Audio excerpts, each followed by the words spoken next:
everyone, thanks for clicking on my video and welcome to my channel.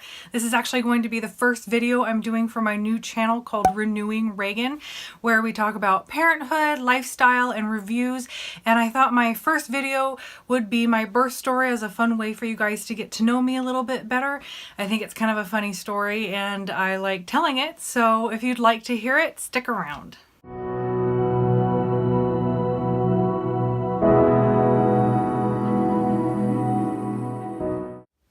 Okay guys, so like I just mentioned, I do think it's kind of a funny story. And before I jump into it, I do just quickly want to say that if I describe a pain or a sensation or a feeling in a certain way, please don't take it as I'm trying to say that that's how everybody experiences these pains and feelings and sensations. Everybody's birth story is different, and this one is just my story. I would love to hear your birth story, so comment down below. I would love to hear it. And this channel, I'd like it to make it kind of like a community where, you know, you can listen to me and comment down below, and then maybe somebody else could see your comment and be able to add to it or be able to talk to you about your experience. So again, just wanted to say, you know, if I describe something in a certain way, please don't think that I'm trying to say that's how everybody is going to experience their labor and delivery. One other thing that I want to talk about before I jump into the story is about my son's father. At the time of my labor and delivery, he and I were separated. Well, we're now divorced. I will at a later date do a video dedicated entirely to that. But just a quick summary of what that is. My son's father and I were together for just shy of 9 years. And when I was 20 weeks pregnant, I found out that he had been cheating on me for months, knocked up his coworker in my house while I was at work, just 3 months after he got me pregnant. And now he has nothing to do with us. So I just wanted to mention that because I do kind of mention him in the story a little bit, but just wanted to go over that. And there will be a video about that later on. So let's go ahead and jump right into the story. So my son was due, or his due date was August 21st, 2017. And he ended up coming on August 16th, 2017. So 5 days early. This is my one and only pregnancy. So I had, for some reason in my mind, had told myself that he was going to arrive late, that he was going to be, you know, the typical first labor and delivery, really long, difficult, and that's just what I was prepping my mind for during the pregnancy, that it was going to take a while. So about a week before he actually came, I was feeling the Braxton Hicks contractions. They weren't painful. I actually almost didn't even notice them. I was sitting at work and I would feel the top of my tummy and it would be really hard. And I was thinking, oh, that's probably just his butt. You know, he just moved his butt and that's what I'm poking right now. That's what's really hard. And then a couple minutes later, I would poke in the same spot and it would be, you know, back to being soft and squishy.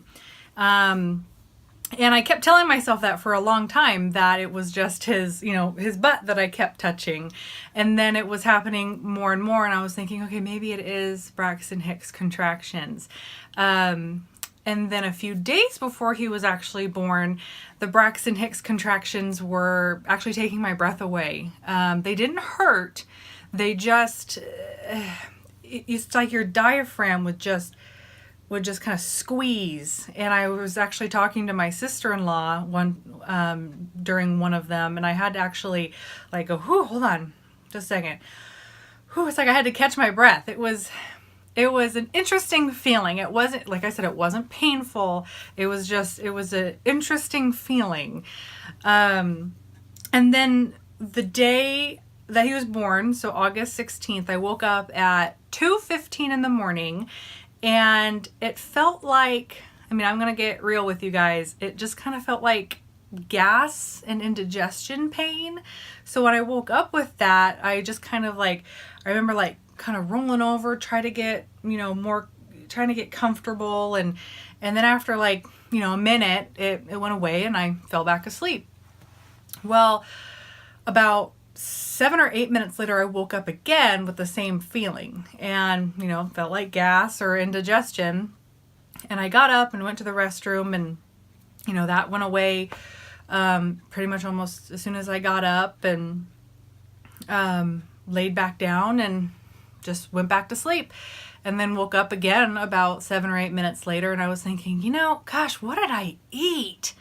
I don't know what this is. And I remember getting my phone out, and I had just downloaded a contraction tracker app, and I was like, okay, I'll get to know the app a little bit by practicing with these gas pains that I'm having, because it's not contractions. I even had a coworker tell me that with her first baby, she had contractions for 3 hours straight. They were 5 minutes apart, and they were lasting a minute. And she said after 3 hours, nothing, they were gone. So I was thinking, I'm not even there yet. I'm still thinking, these are just gas pains, denial. I was in denial. So I get my phone out and I start practicing the app with these gas pains that I think I'm having. And, I'm hitting the start button when they start, and then I'm hitting the end button, and I'm falling asleep in between these, contractions. And I did that for about an hour and a half. And it was 3:45, and I'm looking at the app, and the app is already saying that my contractions are 6 minutes apart and lasting on average about like 58 seconds. And I'm thinking, okay. I actually had a doctor's appointment at 9:30 that morning. So I'm thinking, okay, I'll go to my doctor's appointment. They'll check me out then, and they'll just tell me, oh, this is super, super early labor. You're just going to have to go home and deal with it. So that's what I was expecting. So at 3:45, I'm thinking, okay, maybe if this is something, or if these are real contractions, maybe I should shave my legs. So I get up, I get in the bath, I get a cup of milk, a little chocolate muffin, and I'm eating that while relaxing in the bath, still tracking the contractions on my app, shave my legs, and then I get in the shower. And it's when I stand up and when I get in the shower was when things really kind of started to change a little bit. They were a bit more severe, but still manageable. All I had to do was just breathe in and out and sway in the shower. And then every time I was having a contraction, I would reach out of the shower, dry my hands off on the towel, and then push the start and the end button on my phone. And so when I got out of the shower, it was about 5:30 in the morning. And I texted my mom, and I said, hey, I don't think I'm going to make it into work today. She and I work in the same office. And she goes, why? And I said, well, either the Braxton Hicks contractions have gotten worse, or I'm actually having contractions. And she's like, okay, well, just keep me updated. And I was like, okay. And then about 6, I texted my coworker, and I told her, I said, hey, I don't think I'm going to make it in today. I don't know if I'm having real contractions or not. And she has tons of grandkids, so her first question she knows to ask, how far apart are the contractions? And I said, well, the app, it says that they're like 5.5 minutes apart and lasting about 58 seconds. And she goes, you should probably go to the hospital. And as I'm texting her back, no, I think I'll be okay. I have a doctor's appointment at 9 o'clock. Like, as I am texting her this, I get a contraction that was different. That was the strongest one that I'd had so far. And then, so I erased all of that on my text, and I went, okay, I'll go get checked out. So I text my mom, and I said, I think it's time to go to the hospital. And I put LOL. And she writes back, stop saying LOL. And I'll be right there. And so she starts heading over, and she doesn't live that far. And I finish getting dressed and dried off and brush my teeth and brush my hair, get my clothes on. Just, there's no sense of urgency coming from me at this point. I'm just slowly getting dressed, getting ready, just trying to, I'm still pretty calm, but then I was like, maybe I should look at the piece of paper that the doctor's office gave me about when to go to the hospital and get checked out. And I admit, I should have read the piece of paper the day that they gave it to me at the doctor's office. But, of course I forgot to read it, but I found it and I read it, and it said for after hours, which technically this was after hours because it was so early in the morning, or before the office was open. It said that if your contractions are lasting, or if your contractions are 5 minutes apart and lasting a minute, and they've been doing that consistently for an hour, then you should go and get checked out. So I look at my app again. Now my app is saying that over the last 4 hours, that the average is right at 5 minutes pretty much, and lasting a minute. So I'm thinking, oh, I probably should have gotten a little bit sooner. But again, I'm kind of in denial at this point. And I'm still having everything going through my head where everybody's told me that their first pregnancy has lasted, so many hours, that their contractions started at 20 minutes apart and then slowly made its way down to 5 minutes. I was like, there's no way that my contractions pretty much started at 5 minutes apart. So I'm still expecting to be sent home from the hospital. So my mom gets here, and we take our time just getting the bags in the car. Those are already packed. And getting me in the car, and making sure that my dog Bindi, that she has had her potty break and has food and water. And at this point, I'm still making jokes between the contractions. I'm having to sway and take, deep breaths while during these contractions. But I'm still making jokes, and I'm still pretty lighthearted in between the contractions. Because I'm fully expecting to be sent home from the hospital. And so we get in the car, we head to the hospital. I call my mother-in-law. I said, hey, I haven't been able to get a hold of my ex. And she's like, okay, I'll try to get a hold of him, because at this point he's living with his pregnant girlfriend. And so we get to the hospital. I walk into the main lobby, and the woman sitting at the desk, she sees me and she goes, can I help you? And I said, yeah, I think I'm in labor. And she goes, okay, hold on. And then she turns and she gets this little piece of paper with information that she has to fill out. And she, writes the date down, and she goes, and you're here for? And I'm looking at her to get him out of me. And she goes, are you here for a C-section? Are you here for an induction? And I said, I don't know. I just need to know if I'm in labor or not. I have no idea. So she writes down all my information. She calls up to labor and delivery, and then we have to go wait in the main waiting area.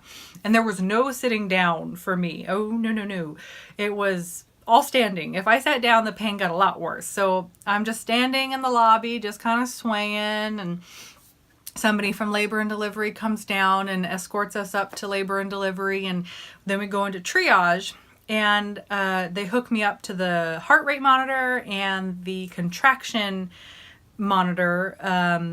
And I remember the nurse saying the contraction one doesn't measure the severity of the contractions. It just makes sure that you're having them. And I was like, okay.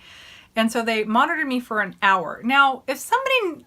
See, this is what confuses me. To me, I would have thought that they would have checked you first before hooking you up to see how far dilated you are. But they did that at the end. So if you know the reason why they wait to the end to check you, let me know in the comments. I'd love to know. I would think that they would check you first, but I'm not a nurse. I don't know.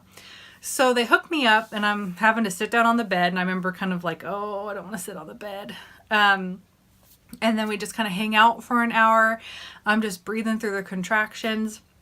I at this point kind of felt like they weren't as painful as when I was sitting in the car. So I'm thinking, okay, see, it's getting better now. Like, it was all in my head.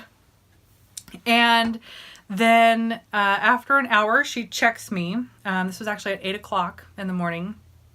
And she was up there for a while, and I was thinking to myself, oh man, see, she's just trying to think of a nice way to say that I'm not all that far along. She's trying to think of a nice way to send me home. And then when she is done, she looks at me and she goes, well, you're 5 centimeters with a bulging bag. You just bought yourself a ticket. And that's when I went, oh, ooh, okay. All right. Okay. And she goes, all right, well, I'm going to go call your doctor. I'll be right back. And I was like, okay. So while she is off making the call to my doctor, that's when stuff really started to get a bit more painful. After she kind of fiddled around up there, stuff really started to kind of change. They started to really start to hurt a bit more. I was still able to breathe through it. Just, breathing in through my nose, out through my mouth, just big, long breaths. And when she came back, she goes, okay, well, I just talked to your doctor and we're going to go ahead and admit you. And then she asked me, what did you have in mind for pain management? And I said, well, I would like to order the epidural. I would like to order it now. And she's like, well, what, on a scale of 1 to 10, where's your pain? And I was like, well, what's a 10? And she goes, think of surgery without any medicine. And I was like, okay, a 4? Like, I don't really know what, a 4. I don't know. Cause I was still breathing. I was in pain, but I wasn't like, thrashing around, or I was just trying to stay calm, but there was some pain. And I was like, well, I'd like to order the epidural. And she goes, well, it looks like you're handling the pain really well. And I said, but I'd still like to order it.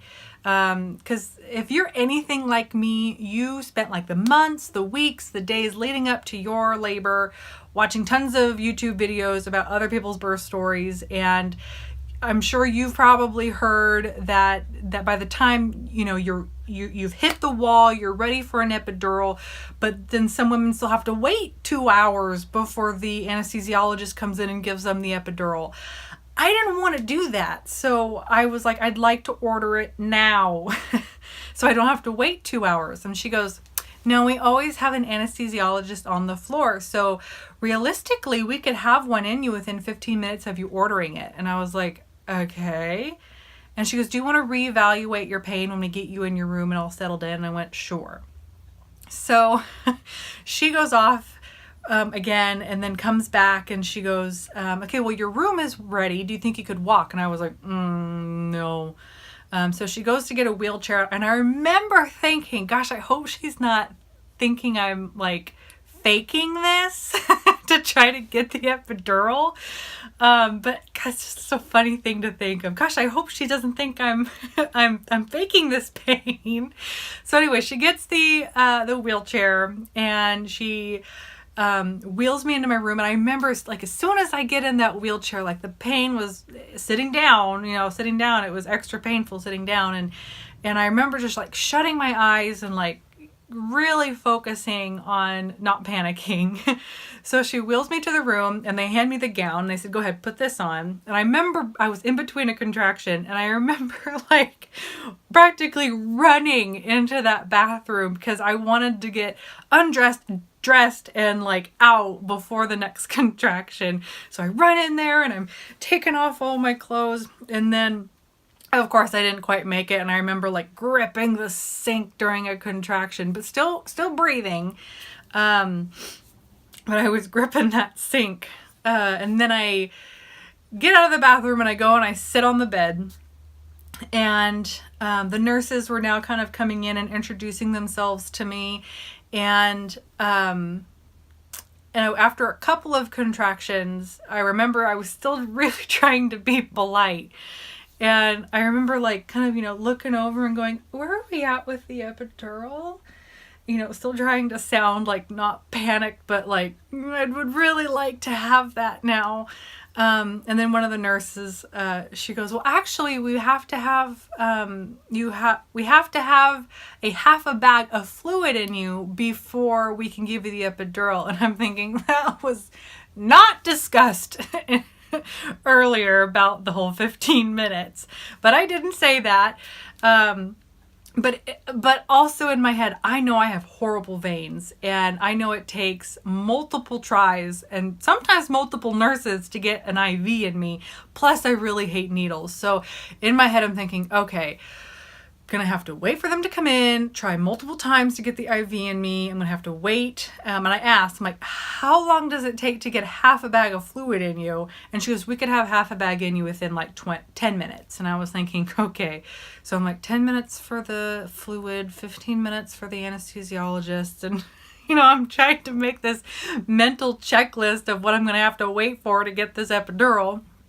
And while I'm sitting on the bed, I'm sitting crisscross applesauce with my arms behind me, gripping the handrails on the bed during the contractions, because there was no laying back. If I had to sit, I was going to sit crisscross applesauce, and I was not going to lay back. No. And then around this time, my mother-in-law showed up, and she tried to come in with her husband. And I remember looking back at the door, seeing her come in and seeing her try to bring her husband in. And I was like, nope, no, he can't come in. So then my mother-in-law came in, and I was having a contraction. I remember hearing her give my mother-in-law an update on everything that was going on. And then right about this time, the first nurse comes in to try to give me an IV. And of course, she misses. Then apparently it's like a one strike you're out type of thing there, because then they had to call in another nurse. And while we're waiting for that nurse, I remember my mother-in-law coming over, and she's trying, to be comforting and supportive, and she's rubbing my back while I'm having a contraction, and I'm still trying to be polite. And I did not want to be touched. I did not want anybody rubbing my back, but I still waited until after the contraction, and I went, can you please not touch me? She was like, oh, okay, sorry. So then the second nurse came in. She tried in my other arm. Of course, she misses us. And then I was thinking, oh my God, this is taking forever. And the contractions are getting, worse, and they're coming, quite quickly at this point. And I know they had me hooked up to the monitors that they put on your belly about the heart rate and the contraction, but I don't know if it was because I was leaning forward so much and sitting up. I don't know if they were actually seeing on the monitor how severe and close together the contractions were, but I'm not sure if that was being monitored, but whatever. At this point, I was still able to just breathe through them, it was just in through my nose, out through my mouth. I am someone that suffers from migraines. And if you've ever had a migraine, you may know that, it gets to the point where it's just so bad and you just want to kick and scream and cry because it's so painful. But if you do panic and cry or do any of that or move, it always makes it so much worse. So at this point, it's kind of like that for me anyway, where it was getting to the point where I was starting to panic a little bit internally, because it was starting to get pretty painful. But I remember thinking, if I scream, if I start flailing around, it's just going to make the pain so much worse. So I was really just trying to focus on my breathing. And side note, in the movies where they show the Lamaze breathing of that would have added pain. I don't know how to describe that. The deep breaths that I was doing were soothing, but the short little breaths, because I remember thinking, gosh, if I was doing those short little breaths that, I don't know, it just would have made it so much more painful for me anyway. So it was just the deep breaths was which was helping me at the time. And then the third nurse to try to get an IV in came in. Now, she came in with a bit of an attitude. I don't know what she was mad about, but she came in and she's like, lie back. And I went, no, She goes, you need to lie back. And I was, So after the contraction, I remember like laying back super fast, like to like try to give her a hint of make this quick. And, she was taking her sweet time, and she was, I don't know, she didn't have a very good attitude. And she put the tourniquet on my arm, and that's right when another contraction was starting. And I was trying to lay there, and I was like, nope, sorry. And I sat up, and she just like, just was like so annoyed that I was not following her directions. And I was gripping the handrails of the bed, having the contraction. And then as I'm having the contraction, she's telling me, you need to lay back. And then another nurse is on this side of me telling me, you need to lay back. So then after the contraction, I lay back. This nurse that's on to my left is literally pinning me to the bed, while the nurse with the attitude is over here on my right. And she's taking her sweet time again. And I mean, this was the frustrating part, was it's like I was still trying to be polite, but they just, I don't know.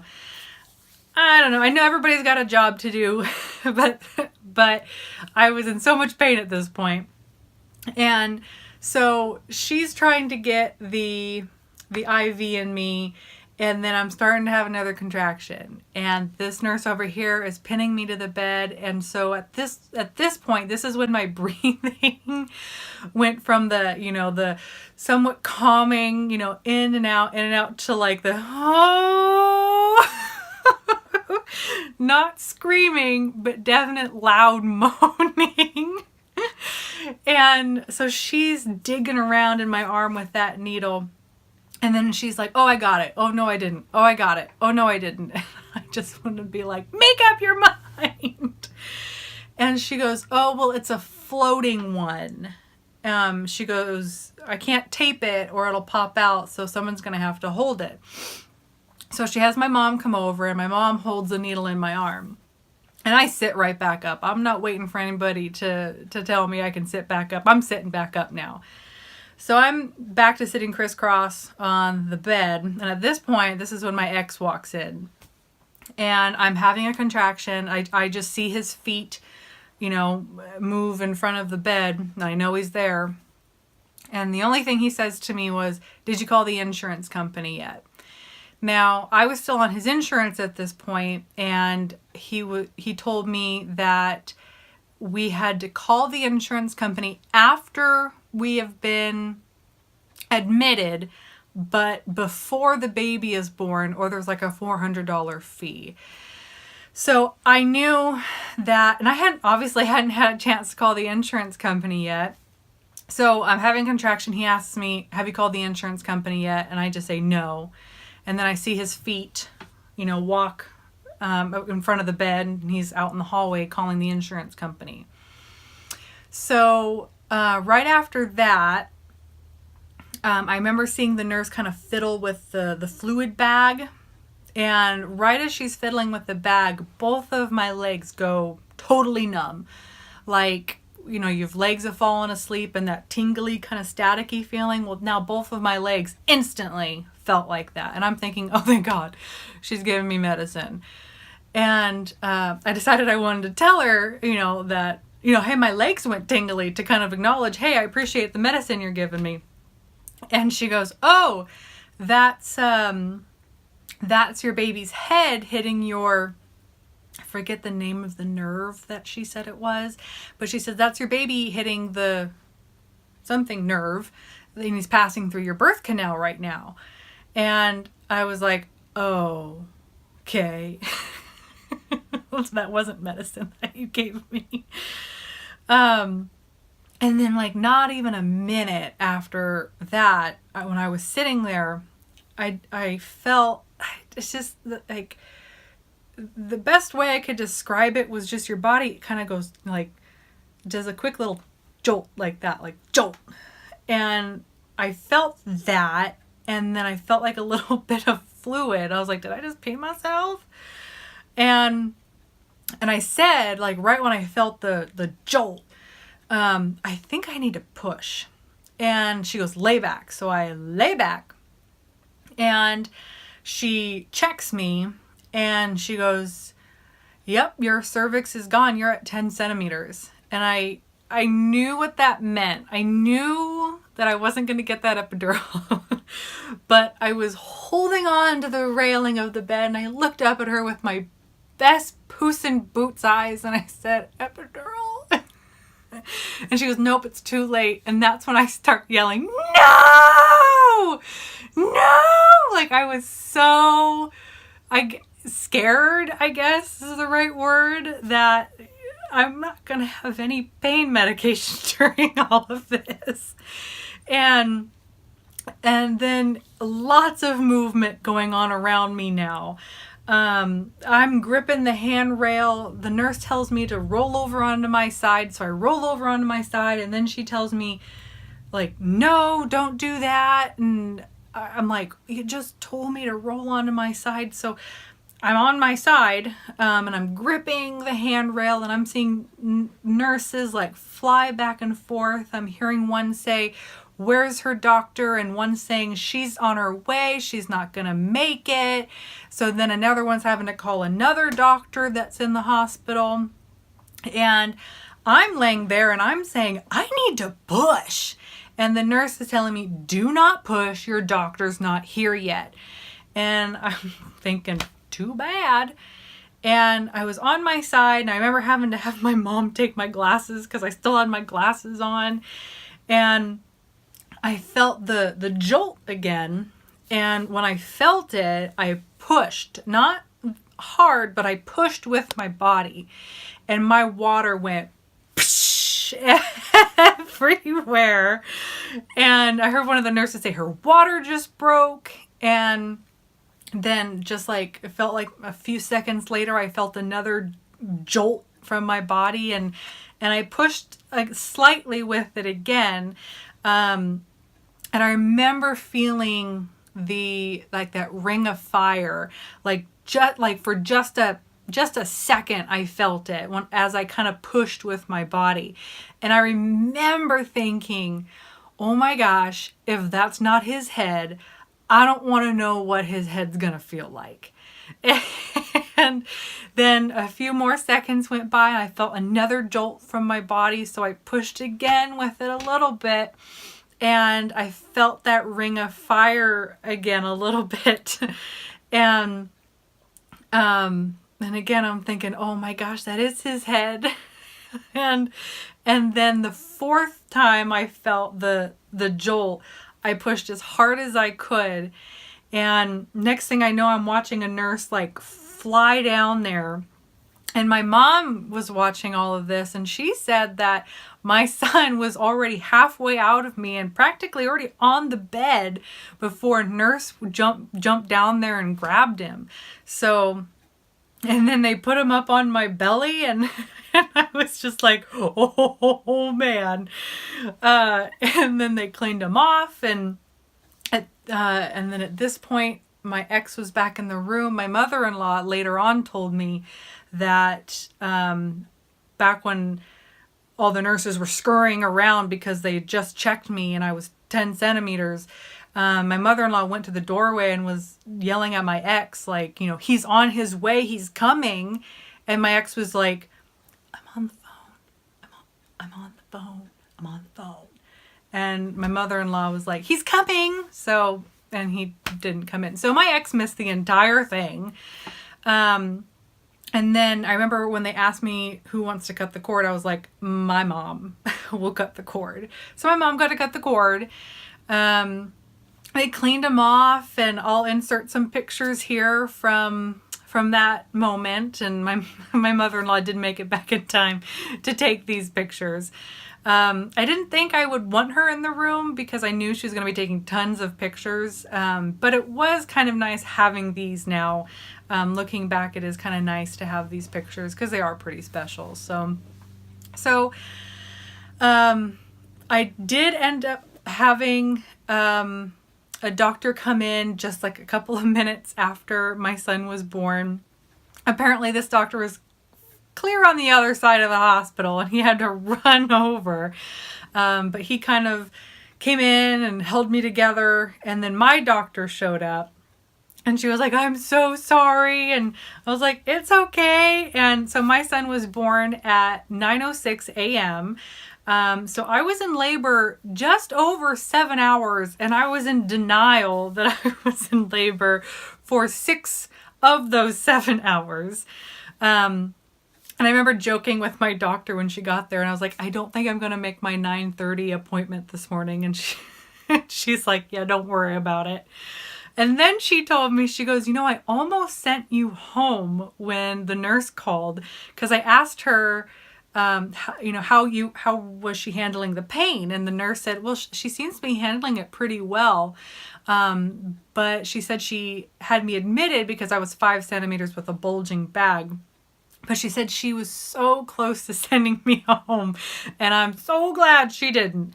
And so she was down there, fixing me all up while I was, getting to bond, do some skin to skin with my son. And I remember she was down there for a while. And after a while I was like, how's it going down there? And she looks up and she goes, you're going to heal great. And I said, that's not what I asked. And she goes, well, you have a 3rd-degree tear, but you didn't tear your rectum. And I was like, well, that's great. And so she fixed me all up down there. And it was, I wouldn't change this experience for the world. As much as I would have loved to have not been in that much pain, it was nice to not have to deal with, waiting for the feeling of my legs to come back. And I remember having a lot of energy after my son was born. Like, I remember getting in the room and just feeling good. And people were asking, do you want any visitors today? I was like, yeah, bring in the visitors. I'd love for them to come meet my son. Bring them in. Like, I just had all this energy after having him. And I know some of you might be wondering why I had allowed my ex to be in the room. That was a hard decision for me. That was actually harder than any kind of birth plan that I was having. My birth plan was really just to get him out of me as quickly and safely as possible, whether that would be a vaginal birth or a C-section. I really didn't have a preference. I just wanted him to be, okay. And if that meant that I was have to have a C-section, then so be it. So my birth plan was just to get him out of me. So that was an easy thing for me to handle, but the hardest part was trying to decide if I was going to have my ex in the room. And after months and months and lots of, crying myself to sleep about it, I decided that I would let him in the room. I had told him via text that, I have every right to rob you of this experience of seeing your son being born, but I want to be able to tell my son that his father saw him come into this world. However, I couldn't control that he would be out in the hallway on the phone with the insurance company. Personally, if he hadn't been there to call the insurance company, then so what? So what? I'm sure that if you had called the insurance company and said, look, my son came so fast that we didn't have time to call, I bet you they probably wouldn't have charged us that $400. But anyway, he wasn't in the room. It's not my fault. I did everything I could to try to be able to tell my son that his father saw him come into this world. So anyway, here's a question for you. What were some of the earliest signs of labor for you? What were the earliest things that started to fall into place that made you think that you were in labor? I'd love to hear it. If you could comment that down below, that would be great. And follow me on Instagram, on Twitter, at Renewing Reagan. and like and comment and subscribe. I'd love for you to stick around. Welcome to my channel, and I will have new videos up soon. Thanks. Bye.